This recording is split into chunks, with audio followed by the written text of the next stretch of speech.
Muy buenas noches, mi nombre es Pablo Gutiérrez, director ejecutivo de la Sociedad Bíblica Peruana. Estamos muy contentos de estar nuevamente en un webinar de ciencias bíblicas. Cada semana nos esforzamos para que ustedes puedan tener a los mejores expositores, especialistas en Biblias, para que puedan profundizar en el conocimiento bíblico. Y vamos a empezar con un versículo bíblico en Colosenses 4:16, que tiene que ver con la misión de las Sociedades Bíblicas Unidas. El apóstol Pablo eh, está diciendo que después de haber leído ustedes esta carta, mándenla a la iglesia de la Odisea para que también allí sea leída y ustedes a su vez lean la carta que les llega de allá. Es muy interesante este versículo porque les está diciendo que lean la carta, pero que también la manden a otra iglesia y que ustedes lean la carta de la otra iglesia, ¿no? Y lo que está hablando es de la necesidad de que las cartas sean leídas, sean distribuidas, sean compartidas, y esa es la misión de las sociedades bíblicas. Actualmente hacemos una distribución de más de 30 millones de Biblias al año en 200 países y territorios, y la tercera parte de esta distribución es en las Américas, en Latinoamérica, en los idiomas de portugués y español. Y nuestro deseo es ese, que la Biblia sea leída, que sea estudiada, que sea reflexionada, que sea enseñada, que sea interiorizada y que sea aplicada en la vida de las personas. Como saben, estos webinars tienen una duración de 40 minutos, luego pasamos a un periodo de preguntas y respuestas y al final del mismo presentamos el webinar de la siguiente semana. Lo que les pedimos a todos los presentes es que en el chat puedan colocar su país porque hacemos un sorteo de recursos bíblicos. Y los que tengan preguntas pueden hacer preguntas a mi persona. Ahí estoy renombrado como Preguntas Pablo Gutiérrez. Yo voy a tomar nota de sus preguntas y las voy a compartir al profesor. Vamos a empezar este tiempo encomendándolo al Señor en oración. Amantísimo Padre Celestial, te agradecemos, Señor, porque tu palabra permanece para siempre, tu misericordia permanece para siempre, tu reino permanece para siempre. Te agradecemos porque tu palabra nos transforma, nos da sabiduría, nos anima y nos guía. Te agradecemos, Señor, por estos webinars que tenemos los días viernes, por el privilegio que tenemos de poder escucharla, y te agradecemos en especial por el pastor Fausto Liriano, porque va a compartir su conocimiento y su enseñanza con nosotros en esta noche. Señor, que salgamos comprometidos a servirte y que tu palabra sea la prioridad en nuestras vidas. Oramos en el nombre de Jesús. Amén. Y bueno, vamos a presentarles al expositor de esta noche, el doctor Fausto Liriano, ¿no? Él es consultor de las Sociedades Bíblicas Unidas en el área de traducción de la Biblia. Y bueno, compartirles nomás qué cosa es un consultor. Es un exégeta. Hay equipos de traductores en diferentes lenguas y lo que hace el consultor es verificar si es que lo que están traduciendo es de acuerdo a las lenguas originales, para que sea una traducción fideligna, ¿no? Él ha incursionado en esta área de la traducción, ha sido seleccionado luego de cursos para consultores potenciales y también tiene un doctorado en Antiguo Testamento de la Universidad de Barcelona, ¿no? Trabaja en proyectos en Guatemala, en Surinam, ¿no? Y también brinda soporte en lo que es el Paratext, que es el software en castellano de traducción, ¿no?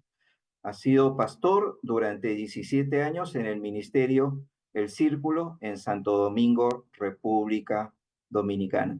Y nos va a compartir en esta noche el webinar Jesús, paz y amor, entre signo de interrogación, ¿ah? Es paz y amor. Ahora vamos a ver por qué está entre signo de interrogación. Es tu tiempo, doctor Fausto Liriano.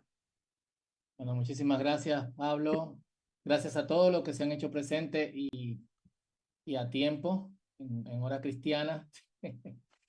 Y gracias de verdad por tomar un tiempecito para conversar sobre este y otros temas, como suceden cada viernes en la noche desde hace ya varios años. Esto inició como una iniciativa en medio de la pandemia, ha crecido mucho más de lo que se pensaba y se ha mantenido mucho más allá de lo que se pensaba, así que oramos por su permanencia y que siga siendo de bendición para la iglesia y todos aquellos que quieran aprender de Biblia en Latinoamérica. Eh, esta noche vamos a hablar de Jesús, paz y amor. Y sé que todos han notado que está entre signos de interrogación, porque nosotros precisamente en esta noche vamos a cuestionar este pensamiento, eh, digamos que monolítico e inconsistente que hay sobre Jesús, que en este estado estoico, casi sin dar respuestas contundentes, básicamente solo respondiendo con amor y respondiendo sin causar ningún tipo de daños a quienes lo escuchaban o tratando de ser lo más diplomático posible. Y el objetivo que yo tengo en esta noche, mediante esta conversación que vamos a tener en estos 40 minutos o menos, es consistencia. Eh, Como se ha dicho, cada semana estos webinars van en dirección de ciencias bíblicas.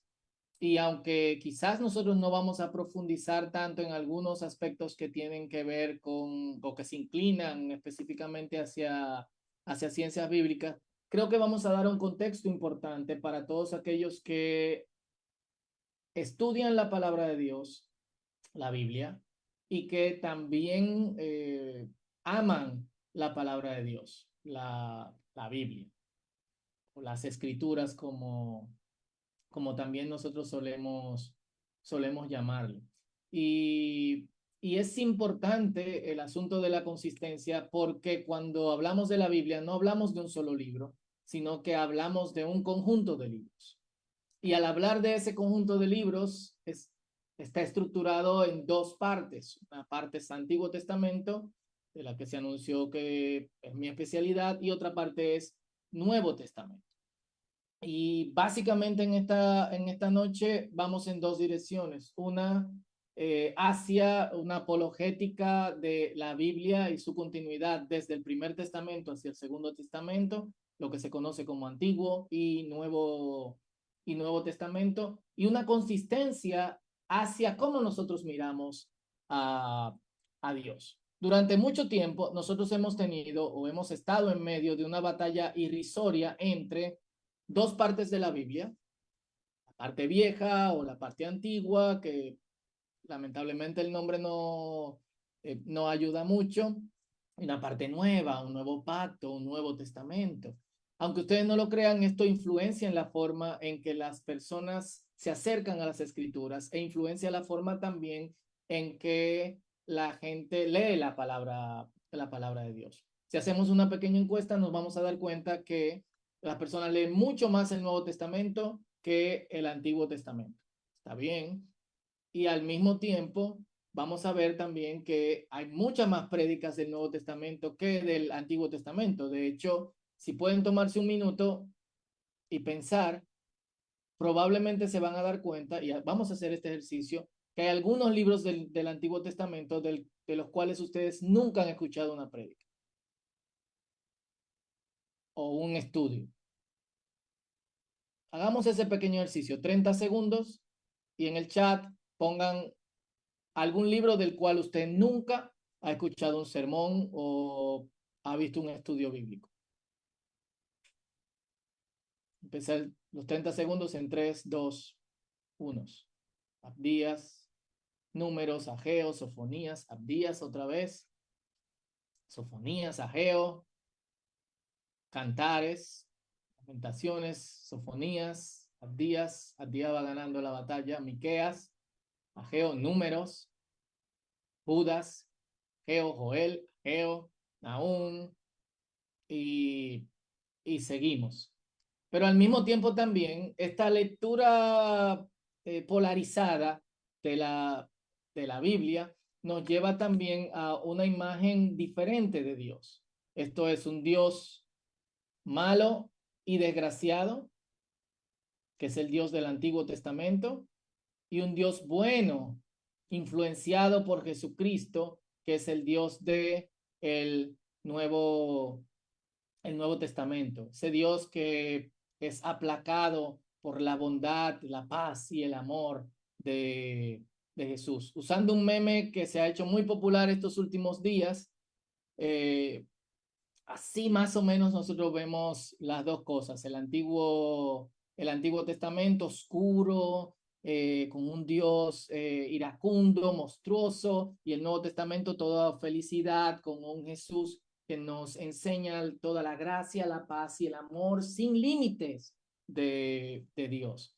Parte de esta concepción está basada en una lectura pobre de la Escritura, como hemos dicho, y también de una interpretación muy falsa de Romanos capítulo 5 versículo 9, más todas las prédicas que se han hecho famosas partiendo de este texto en los últimos 200 años, de que Jesús nos libra de la ira de un Dios monstruoso que no tenía ninguna salida con esta humanidad sino destruirla.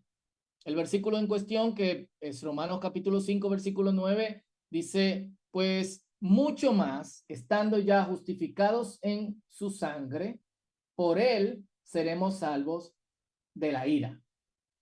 Y tomando solamente este versículo, olvidando todo el contexto, se ha hecho esta imagen del Jesús que nos defiende del Dios iracundo. Los que son católicos le agregan otra capa, la María que intercede ante el Jesús que tiene sus cuestiones y que obviamente también intercede entre el Dios monstruoso. Ambas cosas muy lejos de la realidad, respetando a evangélicos y respetando a católicos. Se olvidan del contexto inmediato, el versículo 8 que dice, Dios muestra su amor con nosotros, en que siendo aún pecadores, o sea, siendo aún objetos de su ira, Cristo murió por nosotros. La palabra en cuestión para ira, que se traduce usualmente como ira, es orge.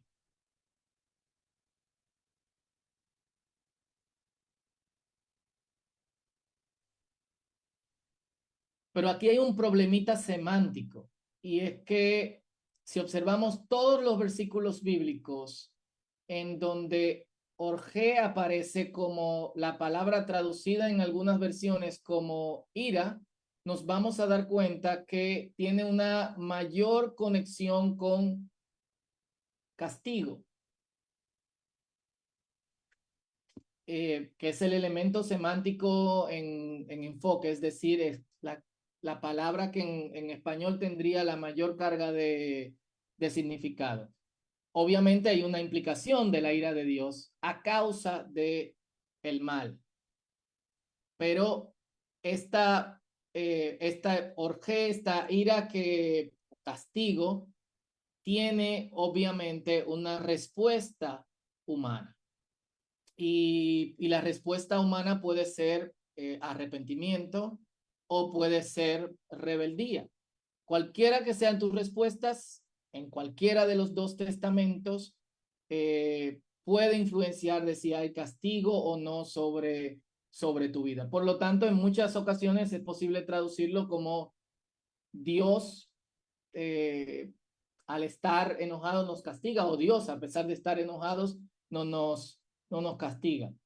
A pesar de esto, de que nosotros, de la mala lectura que hay de Romanos capítulo 5, versículos 8 y versículo 9, olvidando el contexto del versículo 8, de que creemos que toda la escritura es la palabra de Dios, es decir, Antiguo y Nuevo Testamento. Aún así, leemos en libros de autores populares frases como esta. Esto es de un autor muy popular entre los cristianos evangélicos, No voy a revelar su nombre, no es el punto, ni me interesa en este momento, pero escuchen la frase. La niebla religiosa tiene a muchos, hace el énfasis, cristianos, enfatizo, atrapados en la visión del Antiguo Testamento. ¿Qué nos está tratando de decir esta persona? Que la visión del Antiguo Testamento es errónea. Una buena pregunta es, ¿qué hace el Antiguo Testamento en nuestras Biblias?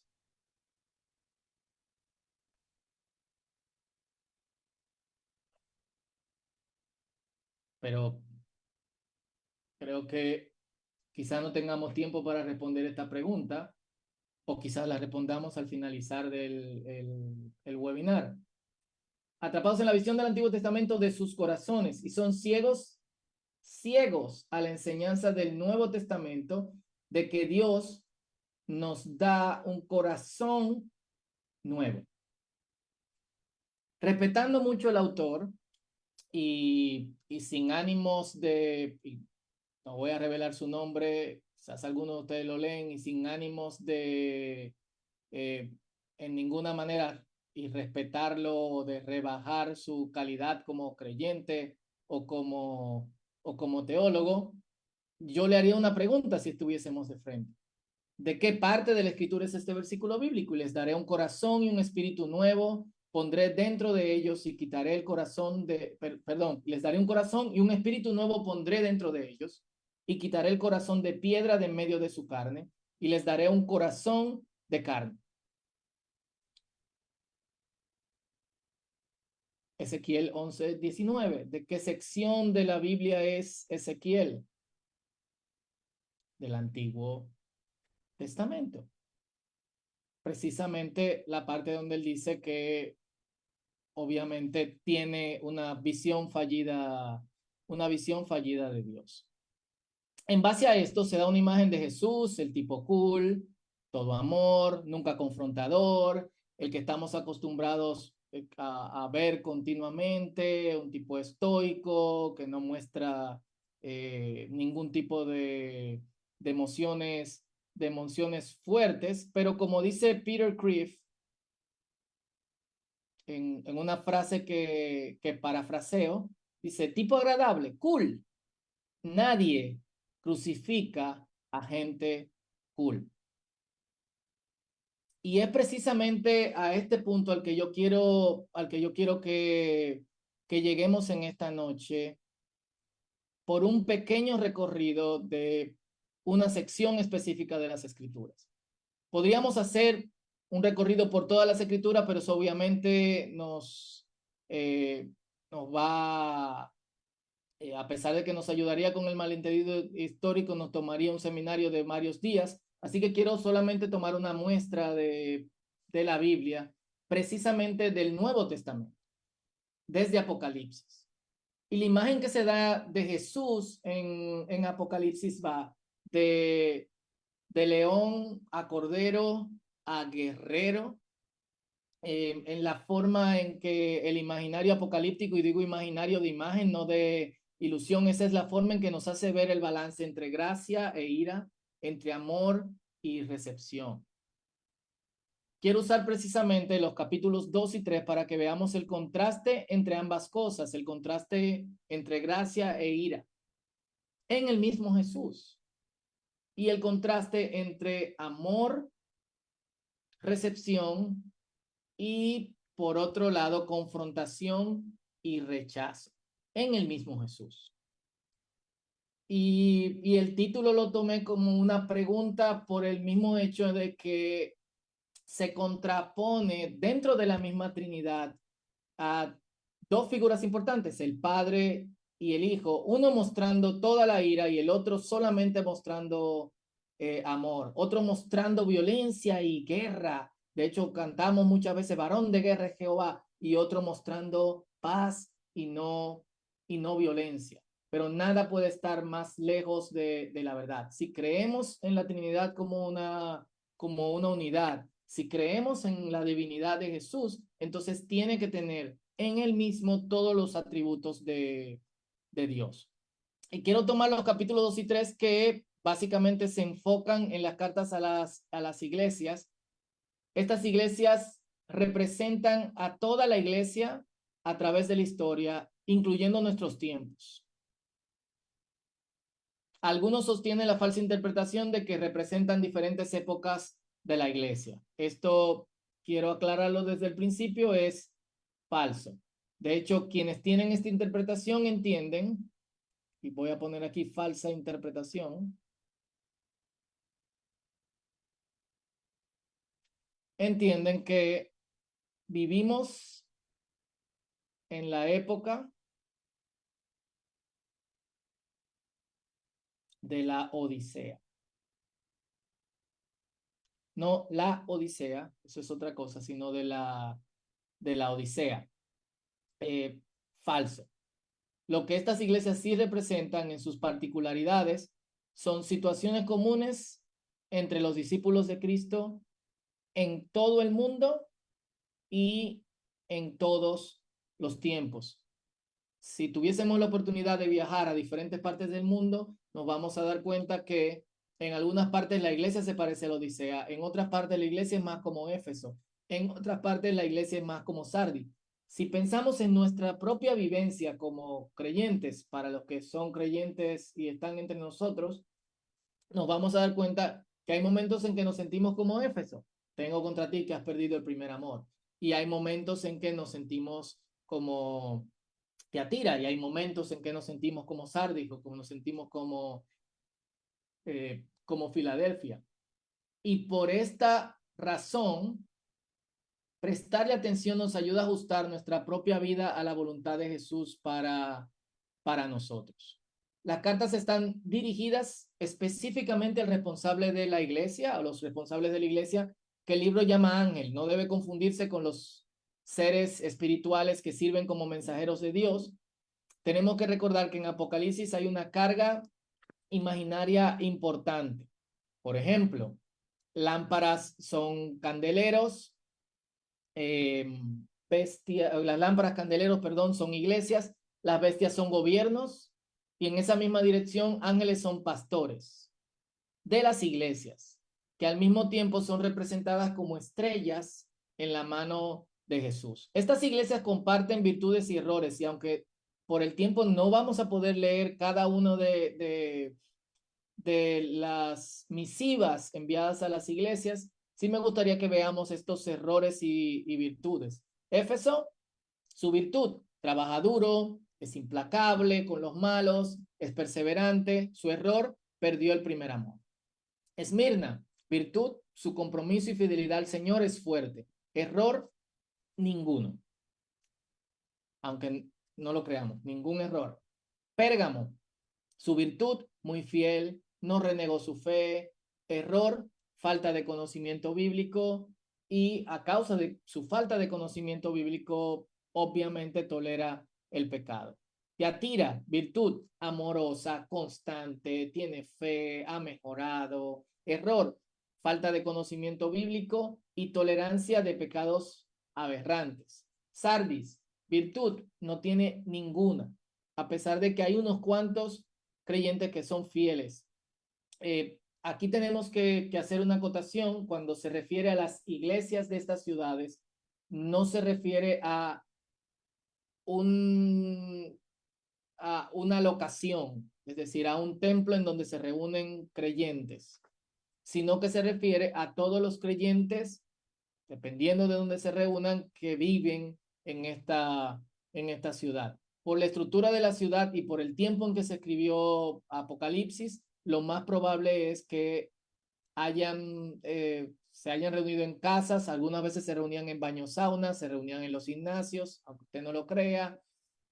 Lo más probable es que hayan sido varias iglesias de casas o de reuniones en lugares informales, y que todos hayan tenido que reunirse, ya sea a una o en diferentes reuniones, para leer estas estas cartas. En ese sentido, en la mayoría de los creyentes que viven en Sardis no hay ninguna virtud, solo unos cuantos creyentes son fieles. Error, cree estar vivo, pero está muerto y a punto de desaparecer.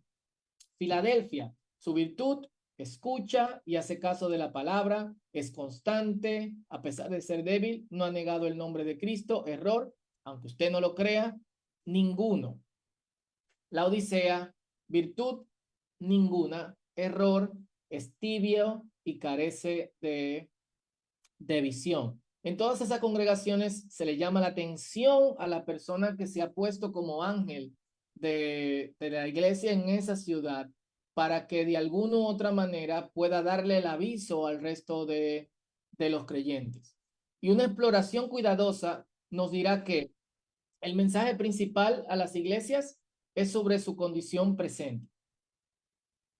Esto es muy importante tratándose de un libro como Apocalipsis, que para muchos representa solamente una visión del futuro.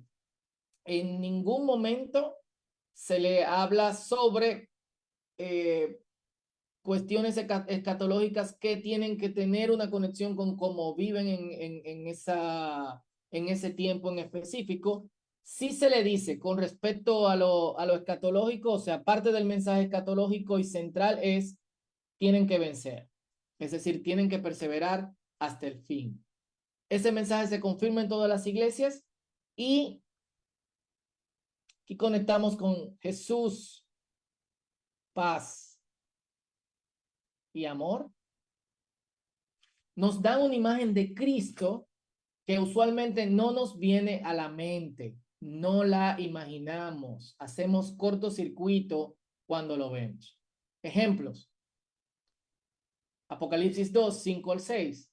Vuélvete a mí y haz las obras que hacías al principio. Si no te arrepientes, vendré y quitaré tu candelabro de su lugar entre las iglesias. Aunque tienes esto a tu favor, odia las obras malvadas de los nicolaitas, al igual que yo. Si no hay arrepentimiento,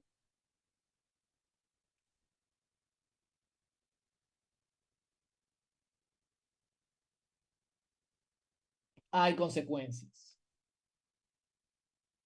Estas consecuencias van aumentando conforme vamos leyendo la carta. 2:16, arrepiéntete de tu pecado, o de lo contrario, vendré a ti de repente y pelearé. Oh, ¿qué pasó con Jesús?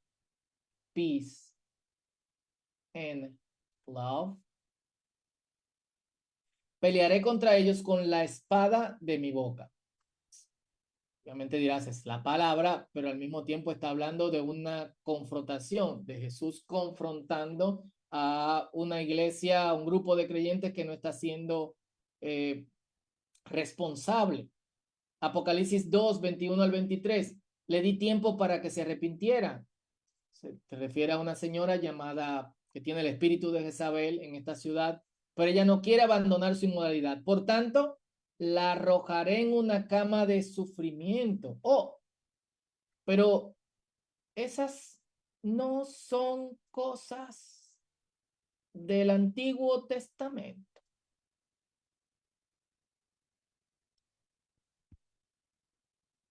Y los que cometen adulterio en ella sufrirán terriblemente. Oh, pero esas no son cosas del Antiguo Testamento. A menos que se arrepientan y abandonen las maldades de ella, heriré de muerte a sus hijos. Oh, y Jesús, peace and love, paz y amor. Apocalipsis 3, 2 al 3, fortalece lo poco que te queda, porque hasta lo que queda está a punto de morir. Veo que tus acciones no cumplen con los requisitos de Dios. Vuelve a lo que escuchaste y creíste al principio. Reténlo con firmeza. Arrepiéntete y regresa a mí. Si no despiertas, vendré a ti de repente cuando menos lo esperes, como lo hace un ladrón. Pero en esta ocasión no va a venir como un ladrón para rescatar, sino que va a venir como un ladrón para confrontar. Y el último, 3:15 al 17. Yo sé todo lo que haces, que no eres ni frío ni caliente. ¿Cómo quisieras que fueras lo uno o lo otro? Pero ya que eres tibio, ni frío ni caliente, te vomitaré de mi boca. Tú dices, soy rico, tengo todo lo que quiero, no necesito nada. Y no te das cuenta que eres, y aquí vemos a Jesús confrontador, infeliz, miserable, pobre, ciego, estás desnudo. Oh, ¿cómo Jesús habla así? Obviamente no todo es enfrentamiento. Apocalipsis 2:10, si permaneces fiel, incluso cuando te enfrentes a la muerte, te daré la corona de la vida. Esto es uno de los versículos más conocidos de la Biblia: sé fiel hasta la muerte y yo te daré la corona de la vida.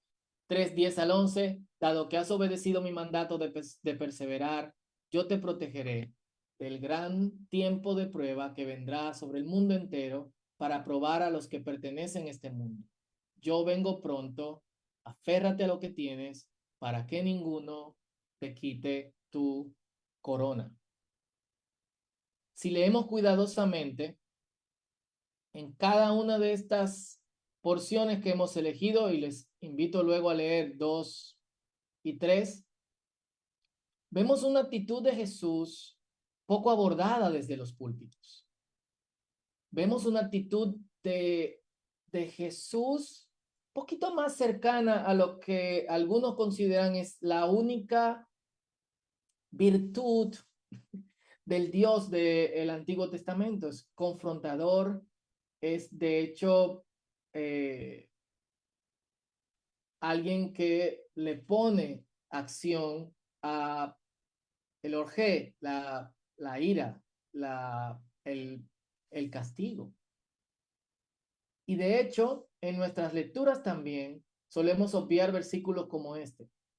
Si alguno viene a mí y no aborrece a su padre y a madre y mujer e hijos y hermanos y hermanas y aún también su propia vida, no puede ser mi discípulo. Son de los versículos que saltamos.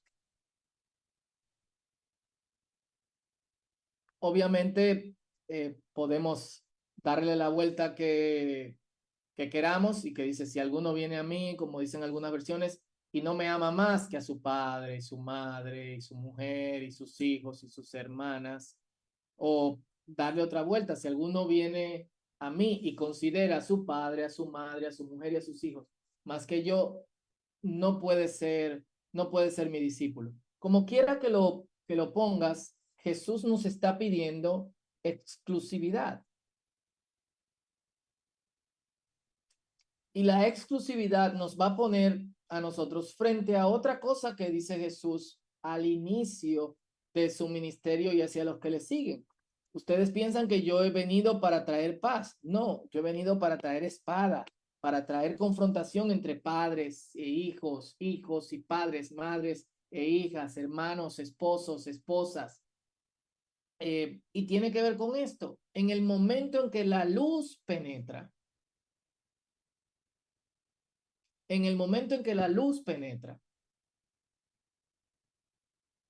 todo el que recibe esa luz va a tener dos reacciones. Algunos van a decir: tú eres seguidor de Cristo. Y otros van a decir: no me gusta que sea seguidor de Cristo. Seguir a Cristo va a tener la reacción de gracia por un lado, pero por otro lado va a tener la reacción de odio. También obviamos que Jesús no necesariamente reaccionaba amistosamente en ciertas situaciones. Hace unas semanas estaba traduciendo un pasaje de Marcos y me encontré con esta joya. El contexto es que Jesús es invitado por Jairo a su casa para sanar a su hija que está enferma. La niña muere y cuando entra a la casa están todos llorando y Jesús dice: ¿por qué lloran? ¿Por qué tanto alboroto? La niña no se ha muerto, está durmiendo. Y dice que todos se burlaban de Jesús. ¿Cuál fue la reacción de Jesús? Diplomática, de ignorar, de paz. No, la reacción de Jesús fue que los expulsó a todos de la casa. Y esto es un punto interesante porque la burla en este instante tiene una conexión con la duda. Si recuerdan, y aquí hago un pequeño paréntesis, quizás saliendo un poco del tema de hoy, pero que me parece interesante. Si recuerdan, en el mismo libro de Marcos, un par de capítulos antes, un capítulo antes, Jesús no pudo hacer milagros en su ciudad por la duda que ellos tenían. Quizás los expulsó porque él no podía tener gente dudando hacia una acción que requería fe. También obviamos joyas como estas en el Antiguo Testamento, en donde se reconoce la gracia infinita de Dios. Y es al balance que yo quiero que vayamos. Mi punto no es que nosotros veamos solamente ir en Jesús, como algunos solamente ven ir en el Dios, en el que llaman Dios del Antiguo Testamento. Mi punto es consistencia.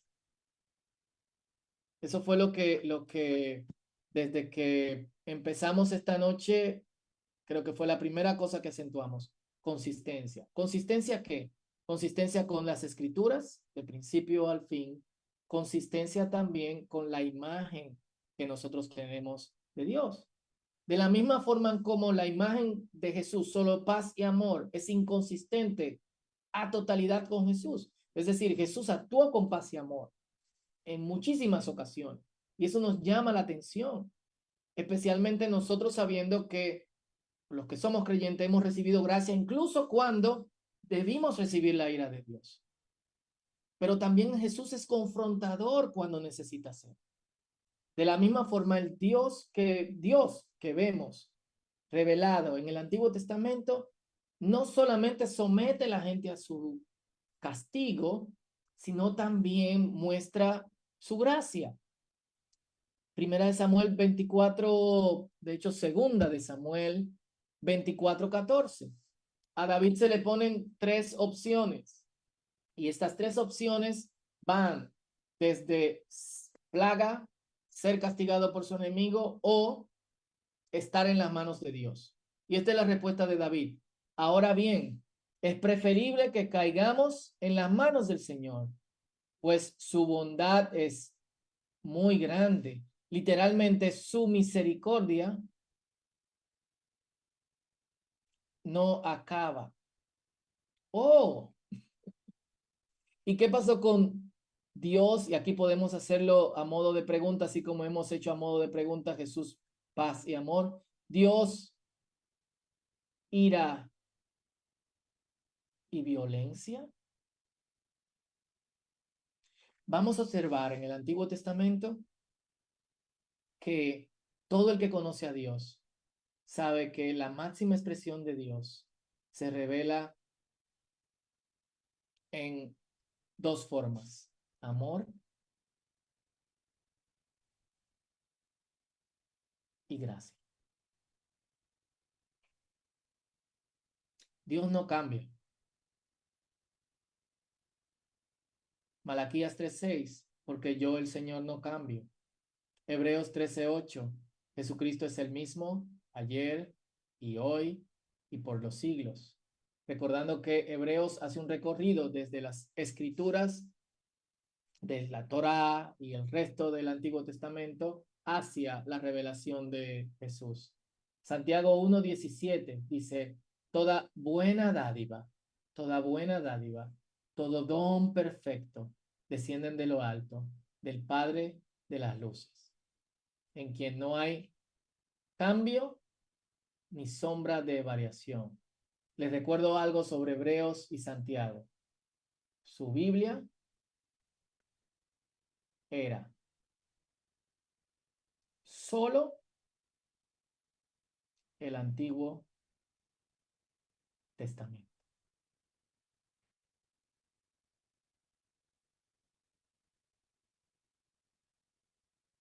En conclusión, consistencia. La imagen de Dios, Padre, Hijo, Espíritu Santo, es la misma en toda las escrituras, en toda la escritura. Si usted cree en la Trinidad, no puede contraponer a Dios y a Jesús. De hecho, es una contradicción. No hay lógica en esto, porque al hacerlo niegas una doctrina básica que tú mismo crees. En toda la escritura y en todas las expresiones de Dios, Padre, Hijo, Espíritu Santo, hay amor y hay reprensión. El amor de Dios se ejercita dentro del rango de su voluntad. Nosotros no pautamos cómo debe revelarse o cómo debe hacerse el amor de Dios. Es Dios quien da la pauta, y esa pauta está revelada en las escrituras. Lo puede entender si quiere. Jesús es amor, es paz, pero también es fuego consumidor.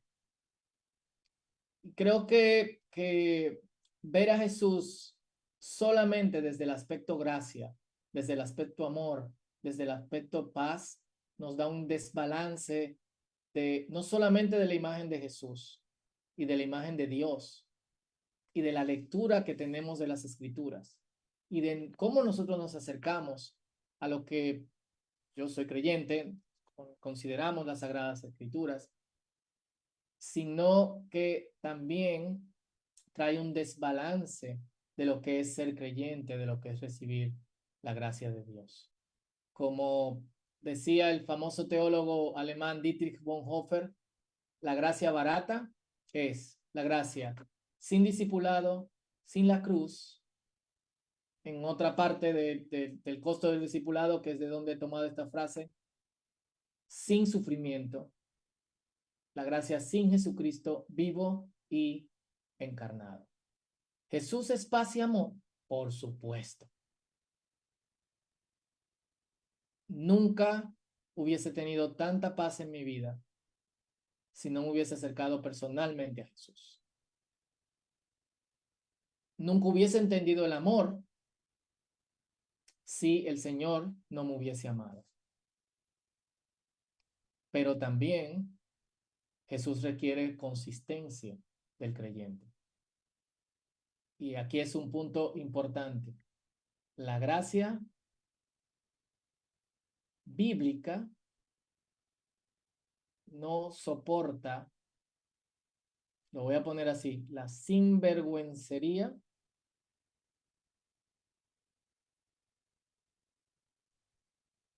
para siempre.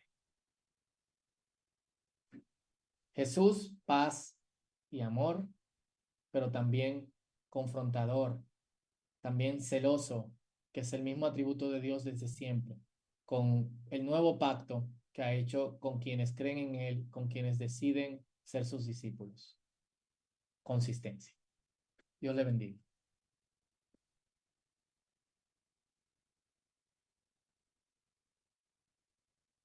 Muchas gracias, profesor Fausto. Y bueno, yo creo que todos estamos como que se nos ha iluminado, como que la exégesis bíblica es lo que produce, es eso, ¿no? Darnos más luz acerca de determinados temas y pasajes, ¿no? Y es cierto eso que nos ha compartido también de que en muchas iglesias se predica una Biblia mutilada, es decir, solamente de determinados pasajes de la Biblia. Bueno, tenemos una buena noticia para ustedes.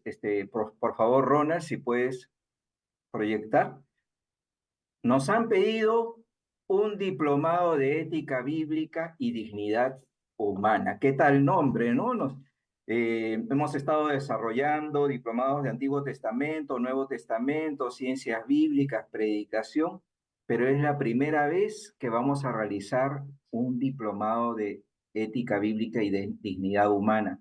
Entonces, como ven ahí, nos va a permitir hacer un análisis bíblico, teológico de los principios de la ética, de la vida, de los derechos humanos, de la dignidad humana. Y sobre todo que nos va a permitir hacer una hermenéutica, nos va a permitir tener una visión acerca de estos temas en nuestro contexto actual, ¿no?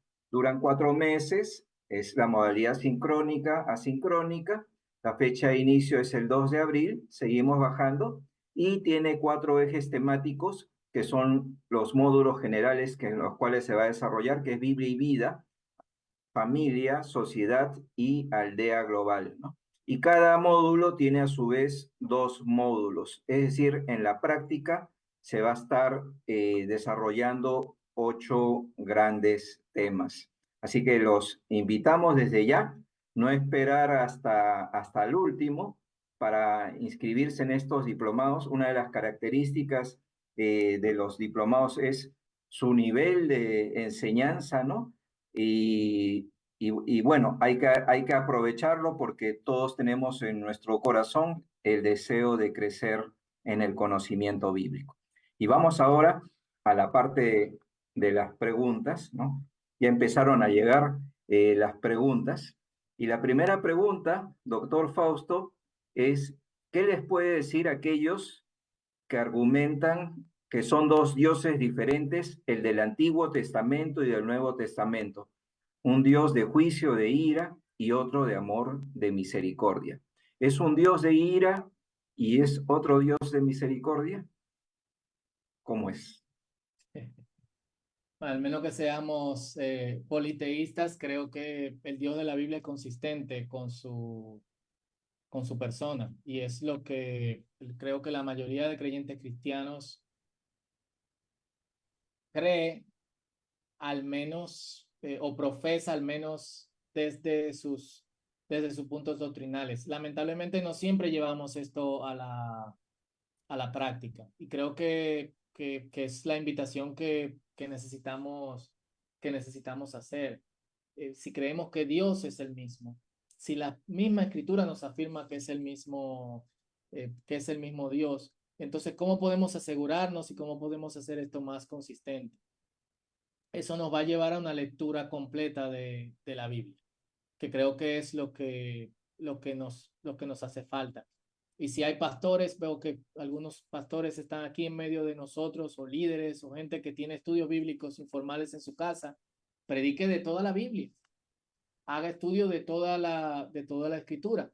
Hay pasajes que son complicados, pero vamos a ver, de hecho, todos los atributos de Dios en toda la escritura. Y uno de esos atributos de Dios es obviamente amor, es gracia, es misericordia, pero también, obviamente, Dios nos hace responsable por nuestras acciones y por cómo nosotros reaccionamos. Por eso una palabra constante en la lectura de Apocalipsis 2 y 3 es arrepiéntete, arrepiéntete. O si no te arrepientes. Es un llamado a un cambio de vida. Y al menos que no haya un cambio de vida, obviamente vamos a ver una reacción, no a otro Dios, sino que vamos a ver de parte de Dios una reacción que es consecuente con nuestra falta de arrepentimiento. Y eso lo vamos a ver en Dios Padre, Dios Hijo y Dios Espíritu Santo. Acá hay otra pregunta.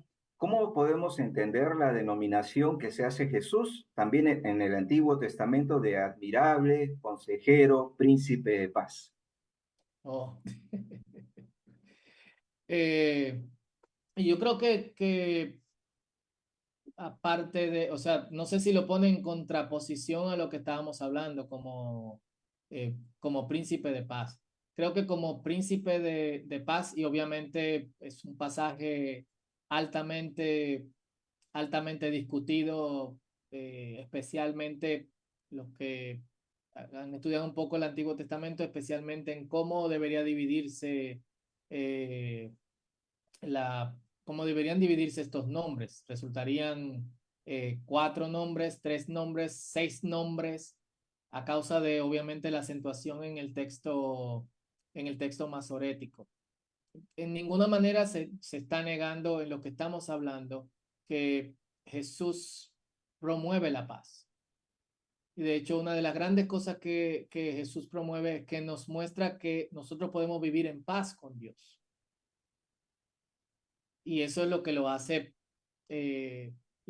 príncipe de paz. Pero al mismo tiempo, y lo afirma tanto Jesús como el texto que vimos lo que vimos, del que vimos 2 versículos en Romanos, aquellos que obviamente no caminan a la luz, se van a ver frente al castigo de Dios. Y lo que vimos en Apocalipsis fue que una de las personas que ejecuta ese castigo es el mismo Jesús en persona, especialmente hacia su iglesia. Lo que debe hacernos, para los que somos creyentes, supongo que habrán aquí personas que estudian las escrituras, pero que no son confesionales, pero para los que somos creyentes, debe hacernos pensar con respecto a nuestra responsabilidad de vivir en santidad, pero también de ejercitar los dones para el crecimiento de la iglesia en ese sentido.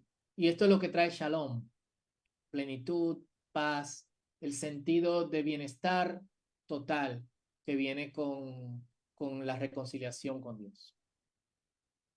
Muy bien, acá hay otra pregunta interesante.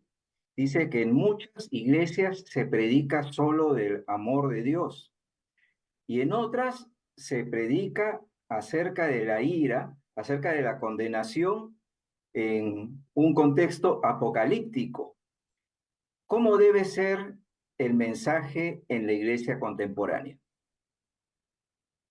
Yo creo que la iglesia contemporánea debe reflejarse en lo que acabamos de ver en Apocalipsis. Cada una de estas iglesias, como refleja diferentes etapas de la iglesia en diferentes tiempos eh, y en diferentes lugares, y también de nosotros mismos, diferentes etapas como creyentes en diferentes tiempos de, de nuestras vidas, un estudio continuo de, de las iglesias y el desenvolvimiento que, que nosotros debemos o sea, que ellas tenían, es necesario para nosotros como creyentes. Yo debería de reflejarme continuamente, no solamente en Éfeso, que es lo que más se predica, por tanto, vi que perdiste tu primer amor, o sé fiel hasta la muerte y yo te daré la corona de la vida, sino también en otras iglesias que tienen dentro de esa carta de Apocalipsis cuestiones que probablemente sean afines con nosotros y alguna época de nuestra vida. Entonces yo diría, estudiemos esto para que no caigamos en los errores que ninguna de estas iglesias cayeron. Algunas de sus virtudes opacaban sus errores a ellos mismos, pero esos errores no estaban eh, ocultos ante los ojos de Dios.